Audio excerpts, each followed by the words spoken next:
they will cooperate with any review or investigation that the authorities undertake. And we repeat, they say that Sir Cyril always maintained his innocence about the inquiries made in the 1960s. No one in the family has any knowledge whatsoever of any of the recent claims made in the press and or in the book that was published with the allegations in it.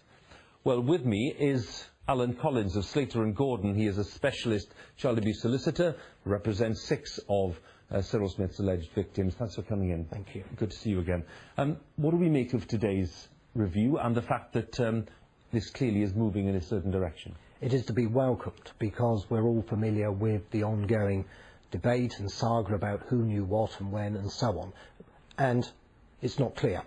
So, wind back in time to the 1960s, there was a police investigation, a very thorough police investigation into allegations that Smith was abusing teenage boys.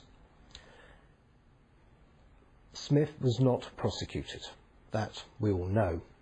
2012, the police and the Crown Prosecution Service, having reviewed the evidence, say basically Smith should have been prosecuted.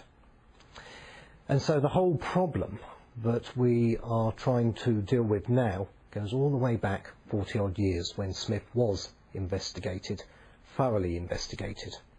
And the victims, who are the people that we always must remember in all of this, have been denied any semblance of justice over the decades.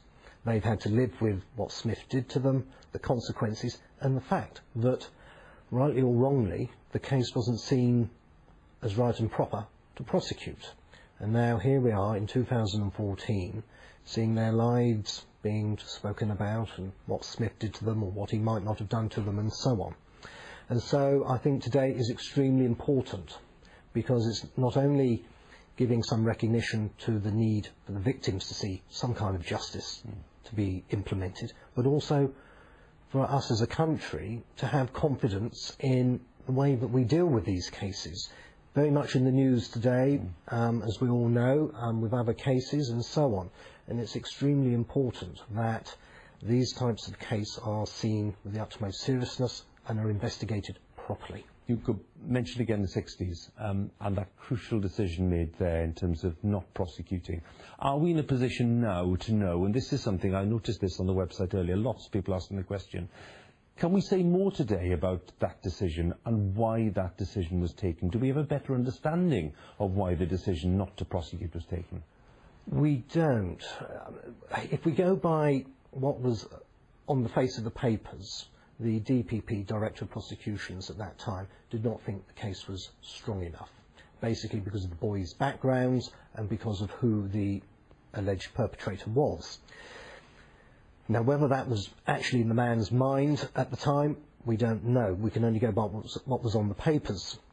And that was clearly wrong, and I think that's one of the reasons why the police and CPS are saying, well, actually, this man should have been prosecuted. But leaving that to one side, the evidence that the police thoroughly obtained at the time, I would say, is pretty convincing, and it was quite clear that the police wanted this man prosecuted. And so, as part of this inquiry, I'm sure the questions are going to be asked. What happened subsequently? Did anyone know about Smith? Who knew? What action did they take? What action did they fail to take? Because the stories we know didn't stop with these original allegations in the 1960s. We have allegations in the 70s and so on. And we have further incidents of the police becoming involved and the authorities becoming involved and so on. So there's a lot there to examine, and I hope that those undertaking the inquiries will get full cooperation from all those who know anything about Cyril Smith and what he is supposed to have done, or not done, as the case may be, and maybe we'll finally get to the truth. I'm sure we'll talk about it again, Alan. Thanks very much for coming in. Thank you. Alan Collins there.